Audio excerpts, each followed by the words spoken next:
Supreme কোর্টে DA মামলার শুনানি শুরু হয়েছে। ডিএ কি মৌলিক অধিকার? সুপ্রিম কোর্টে দুপক্ষের সওয়াল জবাব চলছে। ডিএ আইনি অধিকার সওয়াল করেছেন রাজ্য সরকারি কর্মীদের আইনজীবী। ডিএ সরকারি কর্মীদের অধিকার নয়, ইতিমধ্যেই কিন্তু সওয়াল জবাব পর্ব শুরু হয়ে গিয়েছে। আপনারা জানেন গতকাল সুপ্রিম কোর্টে ডিএ মামলার শুনানি ছিল, যা পিছিয়েছে আজ পর্যন্ত, এবং সেখানে রাজ্য সরকারের আইনজীবী তিনি কিন্তু স্পষ্টই বলেছিলেন যে টাকার পরিমাণ ট্রাইব্যুনাল বা হাইকোর্ট কেউই ঠিক করে দেয়নি, পরিমাণ অনেক, তারা ইতিমধ্যেই কমিটি তৈরি করেছেন এবং সেই সংক্রান্ত বিস্তারিত শুনানি করা হবে, এমনটাই কিন্তু সুপ্রিম কোর্টের মাননীয় বিচারপতিরা জানিয়েছিলেন। প্রয়োজনে দ্রুত নিষ্পত্তির জন্য প্রতিদিন শুনানি হবে, আর ইতিমধ্যেই সেই শুনানি পর্ব শুরু হয়েছে। বিজেন্দ্র সিংহ রয়েছেন আমাদের প্রতিনিধি টেলিফোন লাইনে। বিজেন্দ্র, কি জানা যাচ্ছে এখনো পর্যন্ত? সওয়াল জবাব কোন পর্যায়ে?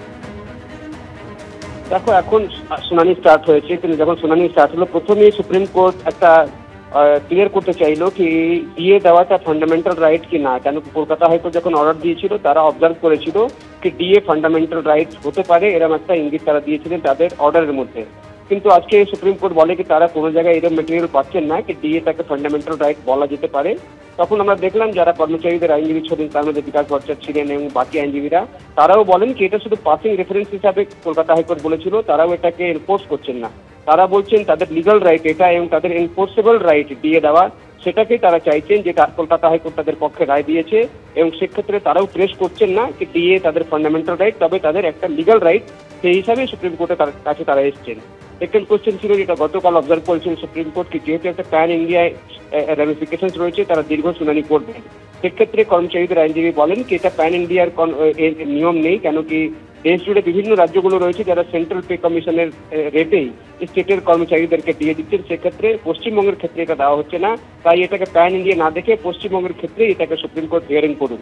এবং তারপর হিয়ারিং স্টার্ট হয়েছে কুসুমিতা। প্রথমেই শ্যাম দিওয়ান পশ্চিমবঙ্গ সরকারের তরফ থেকে বলেন কি ডিএ কোনো একটা ভেস্টেড রাইট নয়, এটা রাজ্য সরকারের এখতিয়ারের মধ্যে পড়ে। কত রেট রাজ্য সরকার দেবে সেটা রাজ্য সরকার ঠিক করবে, সেটার উপর নানা কারণগুলো রয়েছে, রাজ্য সরকারের ফিসকাল পরিস্থিতি কি, অর্থাৎ আর্থিক পরিস্থিতি কি, রাজ্যের প্রায়োরিটিসগুলো কি, সেটা দেখে রাজ্য সরকার ঠিক করে যে কত ডিএ তারা কর্মচারীদেরকে দেবেন।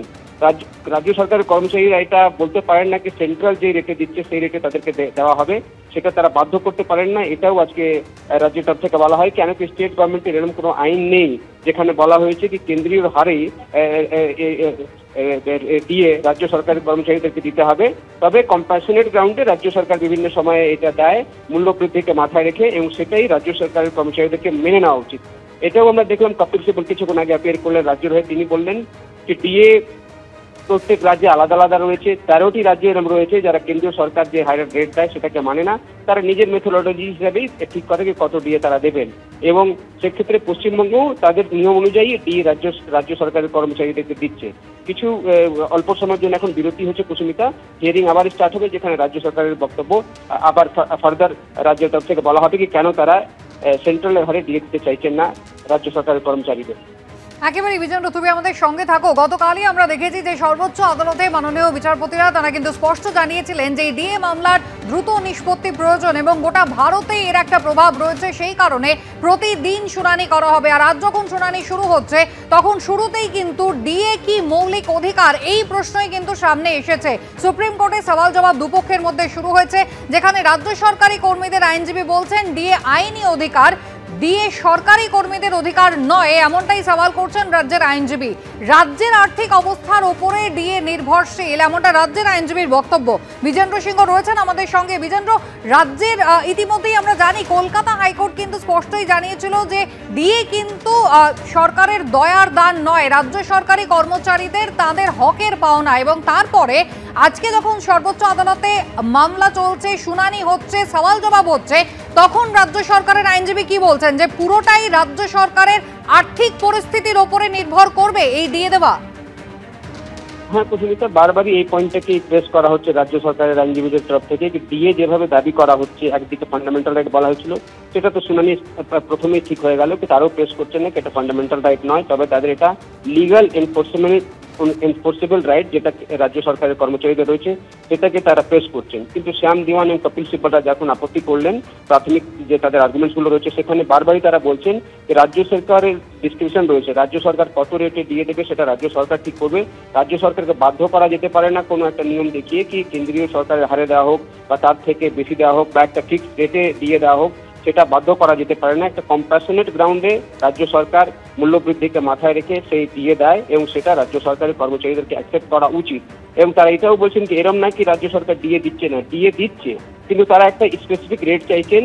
তবে এখানে রাজ্য সরকারের এখতিয়ার রয়েছে, তাদের ফিসক্যাল পরিস্থিতি কি, আর্থিক পরিস্থিতি কি রয়েছে, রাজ্য সরকারের প্রায়োরিটিসগুলো কি রয়েছে, কোথায় তারা টাকা খরচ করবেন, সেটাকে মাথা রেখেই রাজ্য সরকার ঠিক করে কি কত দিয়ে তারা দেবেন।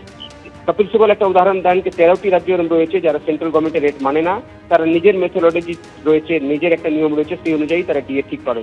সেক্ষেত্রে এই কেন্দ্রের হারটাই দিতে হবে, সেটাকে খারিজ করা হচ্ছে বারবার, এবং এটা যে লিগ্যাল রাইট নয় সেটাও রাজ্যের তরফ থেকে বলা হচ্ছে।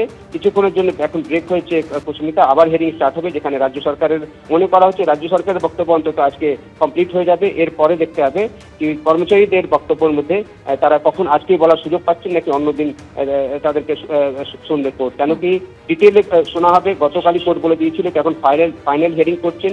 এর আগে তার ইন্টারিম অর্ডার দিয়েছিলেন যেখানে 25% দেওয়ার কথা বলেছিলেন, কিন্তু যেহেতু এখন ফাইনাল হিয়ারিং তারা করতে চলেছেন তো পুরো ম্যাটারটাই শুনবেন এবং ফাইনাল জাজমেন্ট শুনানির পর দেবে সুপ্রিম কোর্ট।